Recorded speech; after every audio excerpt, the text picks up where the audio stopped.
여러분 혹시 성도님들 혹시 지난 시간에 들었던 말씀이 기억이 나시나요? 기억나시나요? 기억이 안 나시죠? 그래서 제가 찬양을 한 곡을 부르면 기억이 나실 것 같아서 함께 불러보도록 하겠습니다. 예수님이 말씀하시니 물이 변하여 포도주 됐네.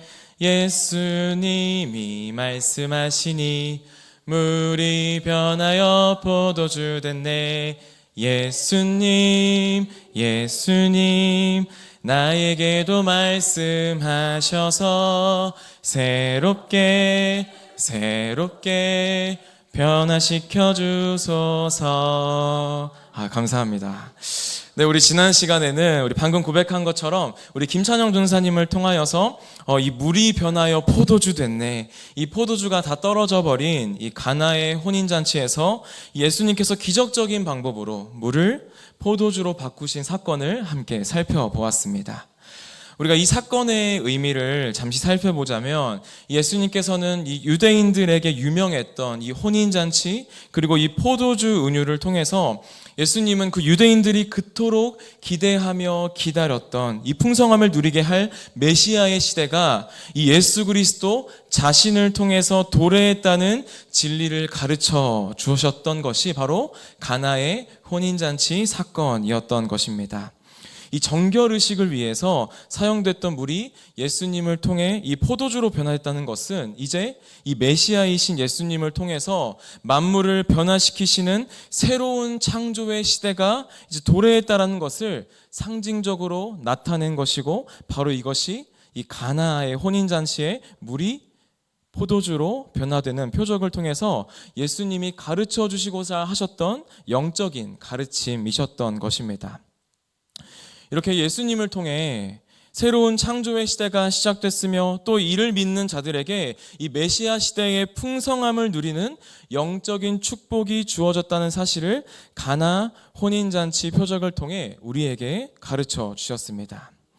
그리고 이어서 등장한 이 오늘 본문은 예수님께서 이 갈릴리 가나의 혼인잔치에서 물을 포도주로 바꾸신 사건 이후에 예루살렘에서 유월절을 지키신 일에 대한 말씀입니다. 우리 함께 오늘 말씀 13절을 함께 읽어보도록 하겠습니다. 13절 말씀입니다. 유대인의 유월절이 가까운지라 예수께서 예루살렘으로 올라가셨더니. 아멘.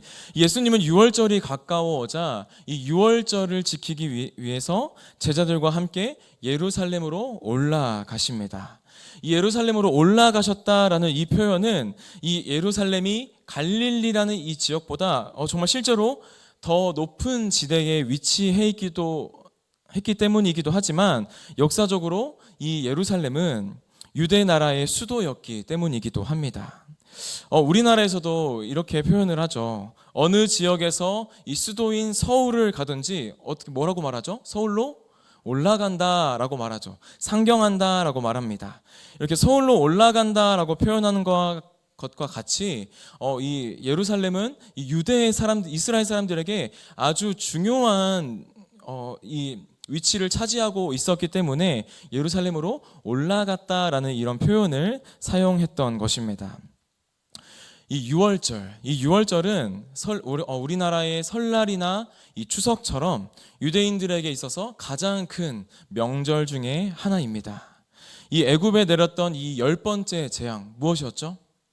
장자가 죽는 이 장자의 죽음에서 하나님의 이끄심으로 이스라엘 백성이 죽음을 넘어간 그 날을 기념하는 이 유월절은 유대인들에게 아주 중요하고 큰 명절이었습니다.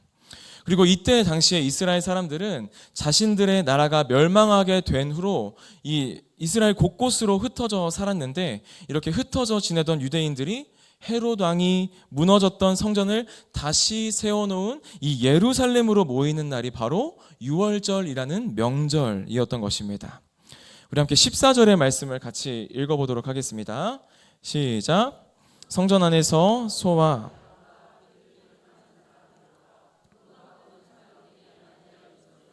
보시고, 아멘. 이 유월절, 즉 이 제사를 드리는데 필요한 것이 무엇일까요? 이 제사를 드리는데 무엇이 필요할까요, 여러분? 재물이 필요하겠죠. 이 14절에 나오는 소, 양, 이 비둘기가 바로 제사에 필요한 재물입니다. 그래서 이 제사를 드리기 위해서는 하나님께 드릴 흠이 없는 이 제물이 필요했는데 각각의 형편에 맞게 어떤 사람은 소, 어떤 사람은 양, 어떤 사람은 이 비둘기와 같은 흠 없는 제물을 준비해서 성전으로 가져왔던 것입니다. 제가 아까 말씀드렸던 것처럼 이 유대인들은 지금 성전이 있는 예루살렘뿐만 아니라 이 이스라엘 전역과 또 심지어는 지중해 연안까지 흩어져서 살고 있었는데 거기서부터 이 큰 명절에 먼 곳에서부터 오랜 시간 제물을 끌고 예루살렘 성전까지 오는 것이 쉬운 일이었을까요? 어려운 일이었을까요? 네, 어려운 일이었습니다. 이 먼 곳에서부터 제물을 직접 가져오다 보면 어떤 일이 생겨났을까요? 처음 출발했을 때는 이 제물이 흠이 없는 상태로 출발했을지라도 이렇게 직접 가져오다 보면 이 제물이 병에 걸리기도 하고 또 상처가 나기도 하면서 이 하나님께 바칠 제물의 역할을 상실해 버리는 일들이 너무나 많이 생겨났다라는 것입니다. 그러한 제물들은 이 성전에서 제물을 검수하는 이 사람들에게 당연히 통과될 수가 없었던 것이죠. 그래서 이 제물을 다시 구할 곳이 필요했던 것이죠. 그래서 이 수요가 있으면 자연스럽게 공급이 따라오는 것처럼 이 제물을 다시 준비해야 하는 자들을 위한 판매상들이 자연스럽게 생기기 시작했습니다. 그러다 보니 이 먼 곳에서 오는 사람들은 집에서 직접 제물을 가지고 안 와도 되고 또 데려오는 도중에 제물이 상하는 일 없이 현장에서 편리하고 안전하게 조달할 수 있는 이 장치는 이 당시에 아주 보편적인 장치가 되었던 것입니다. 그런데 이때 이 당시 사내들인 공회 사람들은 이 제물이 팔릴 때마다 얻는 수익의 일부를 수수료로 떼어갔다고 합니다. 그래서 이 자기에게도 이 물건이 판매되는 행위가 이득이 되었던 것이죠. 그래서 이 성전 앞도 아니고 이 성전 안에서 장사하는 것을 허락하고 오히려 그것을 권장하는 모습들이 생겨나기 시작했던 것입니다. 그래서 이 1세기에 살고 있던 유대인 이 요세푸스의 문헌에 따르면 이 유월절 행사에 사용된 양이 무려 26만 마리나 되었다고 하니 이는 엄청난 돈벌이가 되는 이 비즈니스였던 셈입니다. 이렇게 시장판이 되어버린 성전 안에는 이 물건을 파는 사람들 이외에도 돈을 바꾸어 주는 사람들이 있었습니다. 이 성전을 출입하기 위해서는 이 20살이 넘는 남성이 성전세로 이 노동자의 이틀 정도의 품삯인 반세겔을 내어야 했는데요. 그런데 이때 이스라엘은 로마라는 이 나라의 지배를 받고 있었기 때문에 어떤 화폐를 사용하고 있었을까요? 로마의 화폐를 사용하고 있었습니다. 그런데 이 로마의 화폐에는 누구의 얼굴이 그려져 있었을까요? 로마의 황제인 가이사의 얼굴이 그려져 있었기 때문에 이 로마의 화폐로는 하나님의 성전에 내는 성전세로 낼 수 없었던 것입니다. 그래서 이 가이사의 얼굴이 그려진 이 화폐 대신 성전세를 낼 수 있는 두로의 은화로 환전해서 성전세를 납부했던 것입니다. 그렇게 우리가 우리나라의 돈을 엔화로 바꿀 때 또 달러로 바꿀 때 어떤 게 발생하게 되죠? 수수료가 발생하는 것처럼 이렇게 로마의 화폐를 성전세로 이렇게 환전하는 과정에서 수수료가 발생하게 되었고 때로는 이러한 이 환율을 조작해서 부당하게 이득을 얻는 사람들도 많이 생겨나게 되었다라는 것입니다. 물론 이러한 문화적인 또 역사적인 상황에 의해서 이 장사하는 일 자체가 문제가 되는 것은 아니었습니다. 문제는 이 문화적으로 필요한 일이 되기도 했지만 이 예배하고 하나님을 기도하는 하나님의 성전까지 이 재물들이 판매되고 또 부당하게 이득을 얻는 많은 사람들이 이 성전 안까지 침범했다라는 것이고 또 하나님에게 제사를 드리는 일을 돈벌이 정도로 생각하는 사람들이 점점 더 많이 생겨나게 됐다라는 것이죠. 심지어 이 사람들이 장사하고 있었던 곳이 성전 중에서 가장 바깥 부분인 이방인의 뜰에서 이루어지고 있었다라는 것입니다. 그렇게 이방인들이 기도하는 뜰이 완전히 재물들이 우러대고 판치는 그러한 장사판이 되어버렸다라는 것입니다. 그래서 이 이방인들 가운데서도 하나님을 찾아와 기도하려는 자들은 이 장사판이 되어버린 성전에서 마음 놓고 기도하고 예배할 수 없는 그러한 상황이 되어버렸다라는 것입니다. 먼 길을 와서 하나님께 기도하고 예배하려는 이 이방인들은 온갖 종류의 짐승들이 우러대고 또 그 와중에 그 짐승들을 판매하려는 자들 가운데서 하나님을 만나는 그 은혜의 자리, 그 은혜의 자리를 탈취당하게 된 것입니다. 바로 이것이 지금 하나님의 집, 이 하나님의 성전을 둘러싸고 있는 이 성전의 모습이었습니다. 우리 함께 15절과 16절을 함께 읽도록 하겠습니다. 우리 15절과 16절입니다. 시작. 노끈으로 채찍을 만드사 양이나 소를 다 성전에서 내쫓으시고 돈을 바꾸는 사람들의 이르시되 이것을 지 마라. 아멘. 예수님께서는 이런 성전 안에 있는 세속적이고 탐욕이 가득한 모습을 발견하셨습니다. 그래서 이 노끈으로 채찍을 만드셔서요, 양과 소를 다 성전에서 내쫓으시고 또 비둘기 파는 자들에게 그것을 가져가라고 명령하시면서 무엇이라고 말씀하십니까? 내 아버지의 집으로 장사하는 집을 만들지 말라라고 이렇게 말씀하십니다. 예수님은 성전을 내 아버지의 집이라고 말씀하시는데, 이것은 이 성전 건물 자체가 원래 그런 것이 아니라 하나님이 거하시는 곳인 하나님의 집으로서 이스라엘의 하나님과 맺는 관계 때문에 성스러운 장소가 된다라는 것을 말씀하시고 계시는 것입니다. 이러한 이 거룩한 분노를 표출하시는 예수님의 모습을 보고 제자들의 머릿속에 한 말씀이 떠오르게 됩니다. 성령께서 그 말씀을 생각나게 하신 것이죠. 우리 함께 그 말씀을 함께 17절 말씀을 같이 읽도록 하겠습니다. 시작. 제자들이 성경 말씀에 주의 전을 사모하는 열심히 나를 삼키리라 한 것을 기억하더라. 아멘. 여기서 이 주의 전을 사모하는 열심히 나를 삼키리라 하는 말씀은 시편 69편 9절의 말씀을 인용한 것인데요. 이 시편 69편 9절에서 시편 기자는 이 자신이 대적들로부터 겪고 있는 무자비한 박해로 인해서 하나님께 부르짖는 모습을 나타내고 있습니다. 이렇게 이 대적들이 시편 기자를 박해하고 못 살게 하는 주된 이유가 무엇이냐면, 이 성전을 너무나 이 시편 기자가 사모하고 사랑하여서 헌신하는 이 시편 기자를 그 대적들이 이해하거나 동감하지 못했기 때문입니다. 이것이 그가 주의 집을 사모하는 나의 열성이 나를 삼키고라고 말한 이유라는 것이죠. 왜냐하면 이 성전을 위한 그의 열심이 그로 하여금 대적들로부터 극심한 박해를 받고 또 곤욕을 치르게 만들었기 때문입니다. 이것을 쉽게 말하면 이 성전을 너무 사랑하고 사모했기 때문에 세상이 나를 싫어했다, 이런 뜻인 것입니다.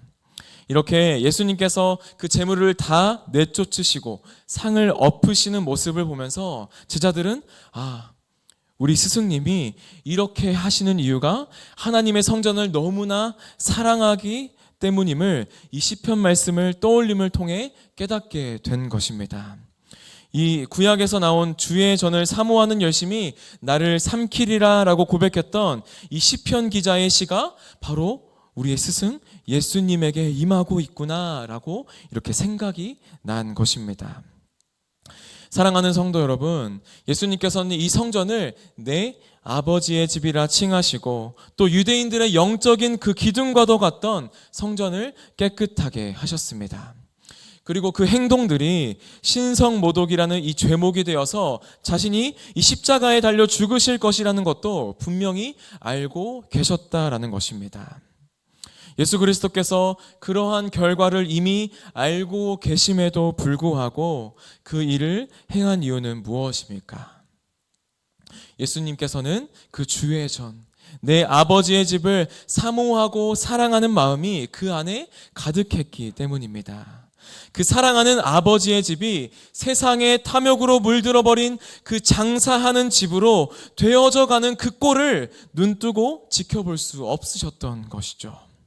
아버지의 집이 불의한 자들로 인해 더럽혀지는 것들을 보고 아무렇지 않다고 한다면 그는 아들이라 할 수 없을 것입니다. 여기서 우리는 예수님의 모습을 통해 진정으로 주를 사랑하는 자의 마음과 태도를 알 수 있습니다. 어떤 사람이 진정으로 주를 사랑하는지는 주의 전을 어떻게 인식하는지, 또 그 주의 전을 어떻게 대하는지 그 태도에서 드러나게 된다라는 것입니다. 주를 사랑하고 사모하는 이들은 예외 없이 주님이 거하시는, 그리고 하나님이 사랑하시는 그 성전을 사랑할 수밖에 없다라는 것입니다. 우리에게도 이러한 예수 그리스도의 마음이 필요합니다. 우리는 주님의 몸된 교회를 사랑해야 합니다. 우리가 말하는 이 교회는 어떤 그 외형적인 건물이 아니라 주님의 이름으로 모인 성도들의 공동체입니다. 그래서 우리가 이 교회를 정말 진정으로 사랑하고 사모한다면 각 사람에게 맡겨진 그 역할, 그리고 그 맡겨진 직분에 충실하며 다른 지체들과 적극적으로 협력하며 함께하며 나누며 오래 참으며 서로를 사랑하는 태도가 우리에게 필요하다라는 것입니다. 또한 예수님이 거하시는 우리의 마음, 그리고 우리의 몸이 성전인 줄 믿으시기를 바랍니다. 주께서 거하시는 곳이 바로 성전입니다. 신약을 살아가는 우리는 모두 하나님이 거하시는 하나님의 집으로, 또 하나님의 성전으로서 그 역할을 감당하며 살아가야 한다라는 것이죠. 그래서 우리가 거룩한 교회로서 하나님께서 우리에게 허락하신 시간, 또 돈, 건강, 이러한 것들을 하나님께 드리는 삶의 예배에 거룩하게 사용해야 한다라는 것입니다. 우리가 일주일에 한 번, 또한 또 수요일, 또 금요일에 이 예배당에 모여 드리는 예배를 통해서만 하나님께서 영광 받으시는 것이 아니라 우리 안에 거하시는 그 성전 되신 예수 그리스도를 힘입어 우리에게 주어진 그 시간과 물질과 또 그 여러 가지 건강과 여러 가지 것들을 통해서 드리는 그 거룩한 삶의 예배를 통해 하나님께 영광을 올려 드려야 한다라는 것입니다.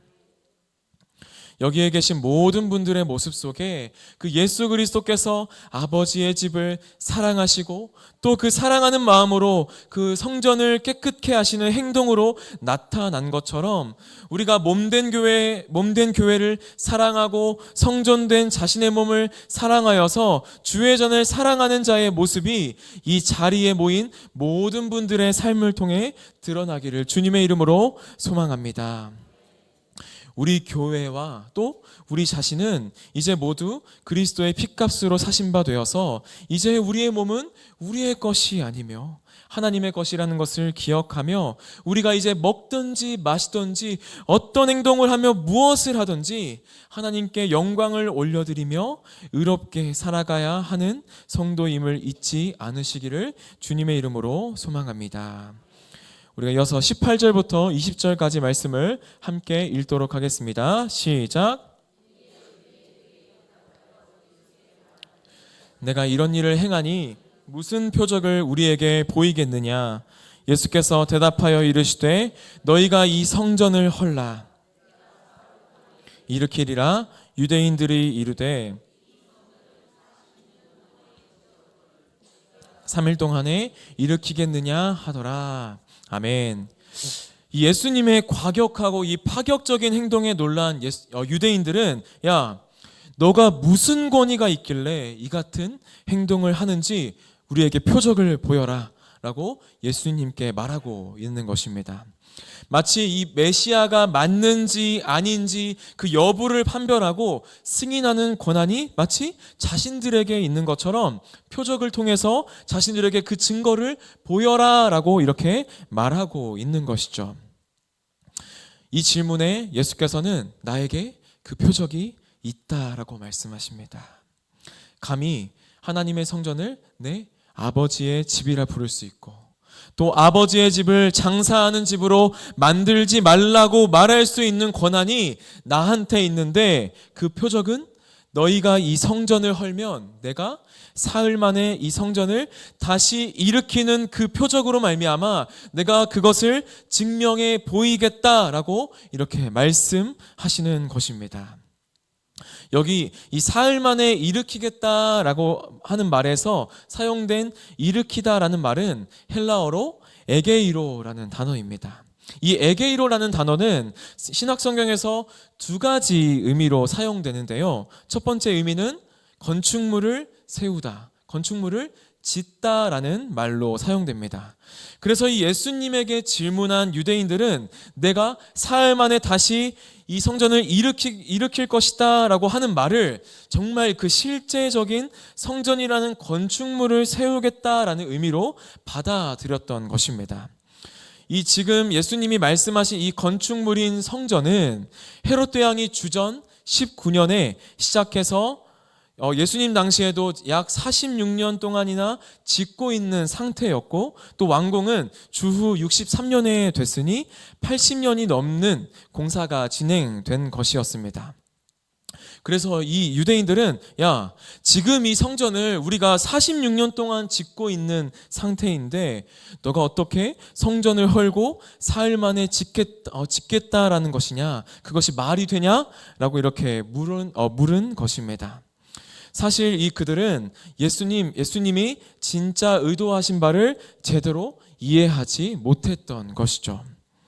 그렇다면 예수님께서 사흘 만에 그 성전을 다시 일으키겠다라고 하신 진정한 의도는 무엇일까요? 우리가 그 의도를 살펴보기 위해서는 이 일으키다, 에게이로의 두 번째 의미를 살펴보아야 합니다. 이 에게이로라는 단어는 신약 성경에서 예수님이 하나님에 의해 일으키심을 받는, 또 다른 말로 하면 부활을 표현할 때 많이 사용되는 그러한 표현이었습니다. 이 신약 성경에 많이 사용되었지만 제가 두 군데만 살펴보도록 하겠습니다. 제가 읽어드리도록 하겠습니다. 고린도후서 4장 14절의 말씀입니다. 주 예수를 다시 살리시니가 예수와 함께 우리도 다시 살리사 너희와 함께 그 앞에 서게 하실 줄을 아노라. 또 로마서 10장 9절의 말씀입니다. 내가 만일 내 입으로 예수를 주로 시인하며 또 하나님께서 그를 죽은 자 가운데서 살리신 것을 내 마음에 믿으면 구원을 받으리라 라고 이렇게 표현하고 있는 것이죠. 여기서 살리다라고 쓰인 말이 바로 에게이로, 일으키다라는 말입니다. 하나님께서 예수님을 일으키셨다. 또 다른 말로 하면 하나님께서 예수님을 부활하게 하셨다라는 의미로 사용된 것입니다. 그래서 예수님께서 이 성전을 3일 동안에 일으키겠다 하는 말씀이 바로 이런 영적인 의미를 내포하고 있었다라는 것이죠. 그래서 예수님의 말씀 속에 이 성전은 눈에 보이는 외형적인 삐까뻔쩍하고 이 거대한 성전이 아니라 자신의 육체를 말씀하셨던 것입니다. 특별히 우리가 오늘 말씀 19절을 보시면요, 이 성전을 허무는 주체가 나오는데 예수님께서는 누구에게 성전을 허무르라고 말씀하고 계신가요? 누구에게 성전을 허물라라고 말씀하고 계시죠? 19절을 보면 성전을 허무는 주체는 바로 너희입니다. 너희는 누구를 가리키고 있을까요? 네, 바로 유대인을 가리킵니다. 그래서 너희가 성전을 허물어라 라고 말씀하시는 것은 유대인의 손에 장차 죽임을 당하실 그리스도의 모습을 떠올리게 한다라는 것입니다. 그래서 예수님이 지금 이 땅 위에 있는 물리적인 건축물로서 성전을 다시 세우겠다라고 말씀하신 것이 아니라 도리어 성전 대신 자신의 육체가 3일 만에 부활하심으로 새롭게 영적인 성전을 세우실, 또 에게이로 하실 것을 말씀하고 계신 것이었습니다. 그래서 이 제자들조차 예수님과 함께했던 제자들조차 이때는 유대인들처럼 그 말씀의 뜻을 정확히 알지 못했습니다. 예수께서 부활하신 사건을 몸소 경험하고 나서야, 그때서야 주님이 말씀하신 것이 눈에 보이는 그러한 물리적인 성전을 세우겠다라는 뜻이 아니라 부활을 통해 주님의 몸으로 친히 세우시는 영적인 성전인 것을 그때서야 깨닫게 되었다라는 것입니다. 우리는 또 한 가지 여기서 흥미로운 부분을 하나 발견할 수 있는데요. 이 성전 청결 이 사건은 이 요한복음에만 기록된 것이 아니라 다른 이 공간복음에도 기록되어 있는데요. 그런데 이 사건을 기록하는 요한복음은 다른 복음서와 조금 다르게 표현하고 있는 부분이 있습니다. 이 같은 사건을 다루는 마태복음 21장 21절을 보면 예수님은 매매하고 있는 상인들을 그 성전에서 내쫓으십니다. 강조점이 어디에 있죠? 장사하는 사람들에게 있는 것이죠. 그런데 이 요한복음 말씀을 살펴보면요, 무엇을 내쫓고 계신가요? 양이나 소를 비롯한 짐승을 내쫓으셨다라는 것을 우리는 확인할 수 있습니다. 이 다른 복음서와는 달리 요한은 강조점을 장사하는 사람의 포커스를 맞추고 있는 것이 아니라 그 재물에 포커스를 맞추고 있는 것을 우리는 확인할 수 있습니다. 이렇게 강조점이 다른 것이 우리에게 어떤 의미를 말해주고 있는 것일까요? 예수님께서는 이 단순히 성전 안에서 이루어지는 사고 파는 행위만을 중지시킨 것이 아니라는 것을 우리는 알 수 있습니다. 이 장차 메시아이신 예수 그리스도께서 가져오실 그 새로운 시대에는 눈에 보이는 성전의 기능이 완전히 폐지되고 종료되고 완성되어서 더 이상 재물이 필요 없다라는 것을 예수께서 성전에서 짐승을 내쫓으시는 행위를 통해서 보여주셨다라는 것이죠. 예수 그리스도께서 친히 유월절 어린 양이 되셔서 완전히 새로운 제사가 드려질 것을 짐승을 내쫓는 행위를 통해 예수 그리스도께서는 밝히 보여주셨던 것입니다. 우리가 이러한 관점에서 오늘 본문에 나타난 이 사건을 이해한다면 오늘 이 사건은 단순히 성전 청결 사건으로만 명명할 수는 없을 것 같습니다. 오히려 옛 성전을 완전히 무효화시키시고 완성시키시고 완전히 새로운 성전을 지으실 것을 재물을 내쫓는 행위를 통해 보여주신 성전 척결 사건이라고 우리는 할 수 있다라는 것이죠. 예수님께서 이러한 성전 척결 사건을 통해 우리에게 보여주시려고 하신 것은 이 형식적이고 건물뿐인 옛 성전을 예수님께서 십자가에서 죽으시고 또 자신의 육체를 통해 새로운 성전을 내가 세우겠다라고 하신 것을 보여주셨다라는 것입니다. 그렇게 예수님께서는 자신의 육체를 십자가에서 달려 죽으시고 또 사흘 만에 부활하심으로 새로운 성전을 세우셨는데 그것이 바로 예수님을 믿고 영접한 자들, 성도들이며 또 우리들입니다. 그리스도께서 거하시는 우리가 바로 새로운 성전인 것입니다. 우리 한 사람 한 사람이 하나님의 거룩한 성전으로 지어져 가고 있음을 믿으시기를 소망합니다.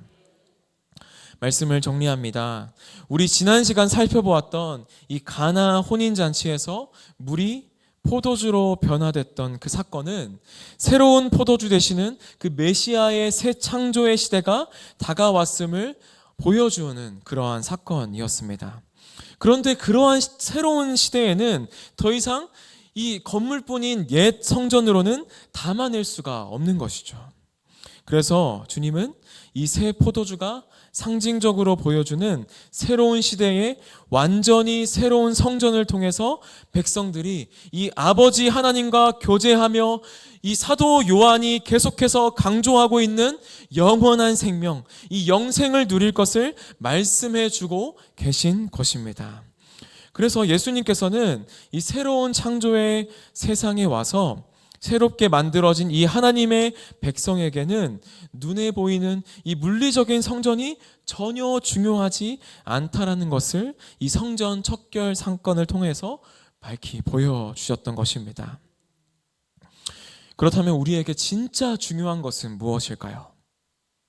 우리에게 진짜 중요한 것은 주님 안에서 그 모퉁이 돌 되신 예수와 또 우리를 하나 되게 하신 성령 안에서 영적인 성전으로 함께 지어져 가고 세워져 가는 것입니다.